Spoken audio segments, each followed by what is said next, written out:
बिहार की राजनीति के अंदर क्या होने वाला है, इस बात को लेकर के लगातार कयासबाजी जारी है। लेकिन बड़ी खबर इस वक्त मैं आपको देने वाला हूं। बिहार में रातों रात पूरा खेल पलटता हुआ नजर आ रहा है। मोदी, अमित शाह, जेपी नड्डा की देर रात बैठकें हुई, लेकिन कुछ भी होता हुआ नजर नहीं आ रहा है। और नीतीश कुमार का समीकरण वो भी फिट नहीं बैठ रहा है। बीजेपी की ऐसी शर्त जो नीतीश कुमार को पसंद नहीं आ रही, यह भी पता चल रहा है। और दूसरी तरफ नीतीश कुमार क्या वाकई जाने वाले हैं या सिर्फ और सिर्फ ये एक हवा खड़ी की जा रही है। और ये सबसे बड़ा मुद्दा जो बिहार का मुद्दा है, उसको डैमेज करने के लिए, उसको खत्म करने के लिए यह हवा खड़ी कर दी गई है। सवाल ये है, तो बड़ा सवाल यह है कि जिस तरह से नीतीश कुमार और तेजस्वी यादव की सरकार जिस तरह से नौकरियों पर बात कर रही थी, जिस तरह से गरीबों को 2-2 लाख रुपए देने पर बात कर रही थी, उस सरकार पर ऐसी क्या आंच आन पड़ी कि अचानक से उस सरकार के दिन गिनती के रह गए। यह बड़ा सवाल खड़ा हो गया। और यह बड़ा सवाल बिहार की राजनीति के अंदर क्या कुछ करवट लेगा, यही आने वाले वक्त में पता चलेगा। लेकिन बहुत हद तक अब संभव यह दिखाई दे रहा है कि नीतीश कुमार कहीं नहीं जाने वाले हैं। और मोदी शाह की जो नीति थी वो सब धरी हुई, धराशायी होती हुई नजर आ रही है।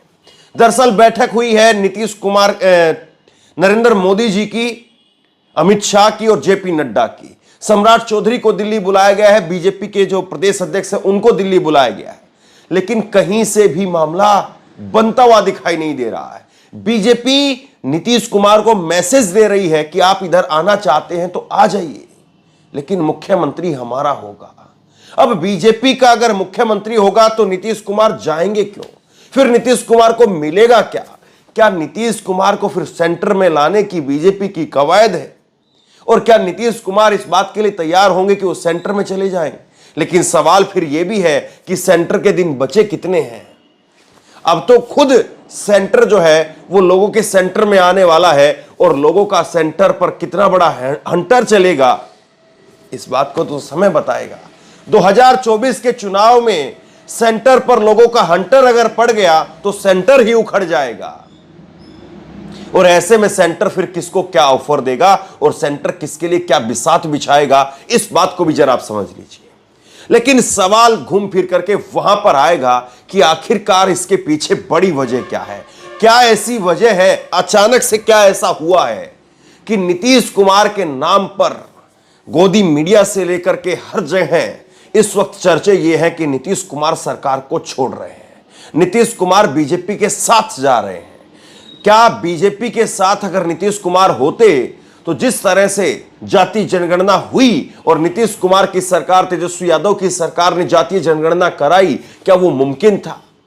क्या जिस तरह से 2-2 लाख रुपए 94,33,312 परिवारों को दिया गया, क्या वो संभव था?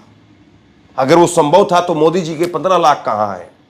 नीतीश कुमार तो 2 लाख रुपए दे ही रहे हैं, तेजस्वी की सरकार तो 2 लाख रुपए दे ही रही है। लेकिन मोदी के 15 लाख का हिसाब भी जनता मांगेगी।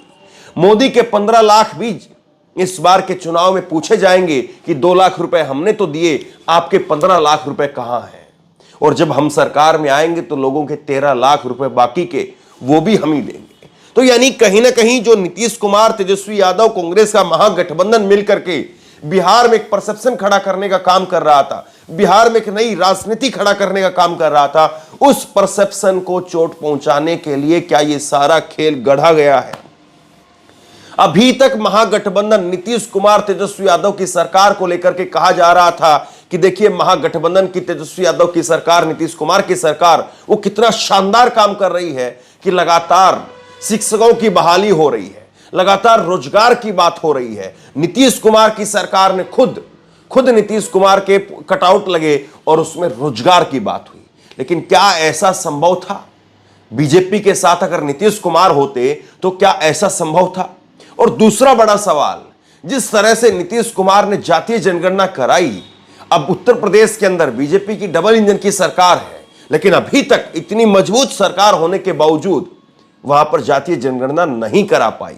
जबकि उत्तर प्रदेश में जब जब सवाल पूछा जाता है तब तब चाहे केशव प्रसाद मौर्य हो, चाहे ओम प्रकाश राजभर हो, चाहे डॉक्टर संजय निषाद हो, हर कोई कहता है कि हां हम जातीय जनगणना के पक्ष में हैं, लेकिन करवाता कोई नहीं है। और दूसरी तरफ यही नीतीश कुमार जब लालू प्रसाद यादव के साथ चले गए, कांग्रेस के साथ चले गए, महागठबंधन में चले गए, तो नौकरियों पर भी बात हुई, गरीबों को पैसा देने पर भी बात हुई और दिया गया, नौकरियां भी दी गई, गरीबों को पैसा भी दिया गया और उसके साथ साथ जातीय जनगणना भी हुई। और ये सब कुछ निकल करके आया जातीय जनगणना से। और फिर जातीय जनगणना का मुद्दा हर जगह उछाला जाने लगा। तो सवाल ये कि क्या बीजेपी के अंदर इस बात की खलबली थी कि अगर नीतीश कुमार को डेंट नहीं किया गया, अगर नीतीश कुमार की छवि को पलटू मार की छवि में बदल करके नहीं दिखाया गया, तो जनता कहीं ना कहीं जो आरजेडी के अलावा जो वोट है या जो कांग्रेस के अलावा वोट है, वो सारा वोट जेडीयू को ना जाकर के बीजेपी को चला जाए। बड़ा गणित है ये, इसको आप ऐसे ही हल्के में नहीं ले सकते हैं। कई बार ऐसा होता है राजनीति के अंदर, खेल बनता नहीं है तो खेल बिगाड़ दिया जाता है, और अगर खेल बिगाड़ दिया जाए तब भी फायदा तो होता ही है। अब सवाल यह है कि नीतीश कुमार क्या वाकई जिस तरह से अभी तक जिस तरह से नीतीश कुमार को लेकर के खबरें मैदान में है, अभी तक जिस तरह से नीतीश कुमार को लेकर के जो चर्चाएं चल रही हैं, उसको सामने आकर के खुद नीतीश कुमार उसकी हवा निकालने का काम करेंगे। और इस बात को, इस पूरे खेल को आप एक दूसरे तरीके से और समझिए। अगर नीतीश कुमार यहां पर बीजेपी के साथ चले जाते हैं तो सोचिए कांग्रेस को और तेजस्वी यादव को कितना बड़ा फायदा होने वाला है। तेजस्वी यादव और कांग्रेस को एक सीधे तौर पर फायदा यह होगा कि देखिए, ईडी से, सीबीआई से, इनकम टैक्स से, आईटी से, जैसे तैसे नेताओं को डराया गया और जो नहीं डरा उसको खरीद करके ले जाया गया। लेकिन मैंने कल भी आपको गणित बताया था, 243 कुल सीटें हैं, 243 में से 122 का आंकड़ा बहुमत का आंकड़ा है। लालू प्रसाद यादव और कांग्रेस पार्टी का एक साथ मिलकर के यह आंकड़ा हो जाता है 115 का, जिसमें कम्युनिस्ट पार्टी के भी विधायक हैं। और अगर केवल और केवल लल्लन सिंह 8 विधायकों के साथ में, हालांकि 8 नहीं ज्यादा लेकर के आने पड़ेंगे, नहीं तो फिर दल बदलू कानून जो है वो भी लागू हो सकता है, उसका भी एक अपना पहलू है, वो उस पर मैं अलग से बात करूंगा। तो केवल 8 विधायकों की दरकार है। अगर लल्लन सिंह वो ले आते हैं तो फिर उसके बाद में मान करके चलिए कि नीतीश कुमार भी पिक्चर में कहीं नहीं रहेंगे। लेकिन सबसे बड़ा सवाल ये कि क्या नीतीश कुमार इतना बड़ा जोखिम ले सकते हैं बगैर मुख्यमंत्री के? क्या वो बीजेपी के साथ जाने के लिए तैयार होंगे? और नीतीश कुमार को जिस तरह से सम्राट चौधरी हो या बाकी के और नेता हो, चाहे गिरिराज सिंह हो, पलटू मार, पलटी मार, कुर्सी कुमार, जिस तरह के नाम जो दिए गए, क्या उन सबको हजम कर जाएंगे? क्या राजनीति में 4 तारीख को होने वाली नरेंद्र मोदी जी की रैली वो कोई बड़ा इतिहास लिखने जा रही है, या 4 तारीख को नरेंद्र मोदी जी की रैली बहुत सामान्य सी रैली बनकर के रह जाएगी? क्या 4 तारीख की जो नरेंद्र मोदी की रैली है, उस रैली में नीतीश कुमार नरेंद्र मोदी के साथ में नजर आएंगे और पीछे होर्डिंग लगे होंगे जिस पर लिखा होगा डबल इंजन से विकास की रफ्तार, और इधर नरेंद्र मोदी और इधर नीतीश कुमार? क्या ये फोटो नजर आएगा? क्या इस तरह से तस्वीर वो नजर आएगी? सवाल ये है। लेकिन इससे भी बड़ा सवाल ये कि अगर नीतीश कुमार वाकई ऐसा कर देते हैं तो फिर तेजस्वी यादव वो हीरो बन जाएंगे। क्योंकि अभी तक इस पिक्चर को पूरा गौर से देखिए, अभी तक इस तस्वीर को पूरी तरह से गौर से देखिए। जो तस्वीर अभी आपके सामने बार बार घुमाई जा रही है, बार बार बताई जा रही है, बार बार दिखाई जा रही है कि नीतीश ऐसा करेंगे, नीतीश वैसा करेंगे। बिहार की राजनीति की जो तस्वीर आपके सामने रखी जा रही है, उस तस्वीर में एक राजनेता वो सबसे कूल बॉय के रूप में नजर आ रहे हैं, और वो है तेजस्वी यादव। तेजस्वी यादव अभी तक इस पूरे मैटर पर पूरी तरह से शांत हैं। और तेजस्वी यादव का यह शांत रहना, तेजस्वी यादव का एक नई आरजेडी का निर्माण करना और तेजस्वी यादव का जो लालू प्रसाद यादव के मुद्दे रहे, सामाजिक सरोकार के मुद्दे रहे, उन पर भी डट करके खुल करके बोलना, स्टैंड लेना और उसके साथ साथ नए दौर की राजनीति को गढ़ना, नए दौर की राजनीति को लिखना, नौकरियों के सहारे नए दौर की कहानियां बनाना, नए दौर की छवि बनाना, उसमें भी तेजस्वी यादव माहिर दिखाई दे रहे हैं। तो अब ऐसे में सवाल ये कि कैसे जो है वो बीजेपी की दाल गलेगी। बीजेपी की दाल जब नहीं गलेगी तो फिर क्यों नहीं ये कहा जाए कि बीजेपी के लिए एक बड़ा झटका नीतीश कुमार के रूप में बिहार के अंदर दिखाई जाने वाला है कि देखिए इतना सब कुछ किया गया, इतना सब कुछ हुआ, लेकिन उसके बावजूद दाल नहीं गल पाई। कल ही बीजेपी के एक सांसद, राज्यसभा के सांसद, उनका बयान मैं देख रहा था। उनका बयान था कि ये बैठकें हो रही हैं, ये इस वक्त में चर्चाएं हो रही हैं। और चर्चा किस बात की हो रही है? चर्चा इस तरह से हो रही है कि जैसे शादी से पहले आपस में रिश्तेदारों के अंदर एक मेल मुलाकात का सिलसिला चलता है, उसी तरह से इस वक्त में मेल मुलाकात का सिलसिला चल रहा है। ये बातें किसकी तरफ से कही गई? ये बातें कही गई बीजेपी के राज्यसभा सांसद की तरफ से। तो क्या बीजेपी जो इस वक्त में पूरी तरह से माहौल बना करके बैठी हुई है, उसके हाथ खाली रहने वाले हैं?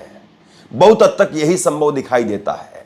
और यह संभव दिखाई दे रहा है कि ये सारा सफूगा, ये सारा कार्यक्रम, ये सारा वातावरण जो तैयार किया गया है इस वक्त में, वो सिर्फ और सिर्फ इसलिए खड़ा किया गया है कि नीतीश कुमार जो नौकरियों की बात कर रहे थे, तेजस्वी यादव जो नौकरियों की बात कर रहे थे, नीतीश तेजस्वी की सरकार जो गरीबों को पैसा देने की बात कर रही थी, जातीय जनगणना की बात कर रही थी, मुद्दों की बात हो रही थी। और ऐसे में 50 लाख लोगों को बिहार की सरकार वो उत्तर प्रदेश के राम मंदिर में बुलाने जा रही है।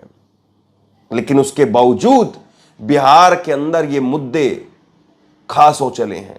बिहार के अंदर गरीब गुरबा के साथ में नीतीश तेजस्वी की सरकार वो खड़ी दिखाई देती है। और इसीलिए कहीं ना कहीं बीजेपी अंदर खाने परेशान है, बेचैन है कि आखिरकार इस समस्या का हल कैसे हो, आखिरकार कैसे नीतीश और तेजस्वी की जोड़ी को तोड़ा जाए। और अभी तक नीतीश और तेजस्वी की जोड़ी ने जो कुछ किया है उस पर पानी फेर दिया जाए। क्योंकि अगर नीतीश और तेजस्वी को अगर एक साथ लोग देखेंगे तो याद करेंगे लोग कि देखिए इसी सरकार ने गरीब गुरबा को पैसे भी दिए, नौकरियां भी दी और जातीय जनगणना करवा करके गरीब गुरबा उसको उसकी हिस्सेदारी और भागीदारी के सवाल को ला करके उसके सामने खड़ा कर दिया। तो ऐसे में सवाल यह कि नीतीश कुमार क्या वाकई जाएंगे और उनका जाना वो फायदे का सौदा है, मुनाफे का सौदा है, या सीधे तौर पर नीतीश कुमार के लिए वो एक बहुत बड़े घाटे का सौदा होगा। और इसीलिए नीतीश कुमार कहीं नहीं जाने वाले हैं।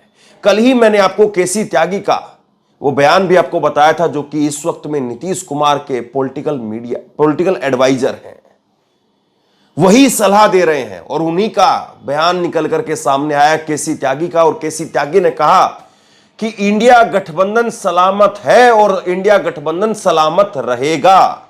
बच्चों की बात के ऊपर हम प्रतिक्रिया नहीं देते हैं।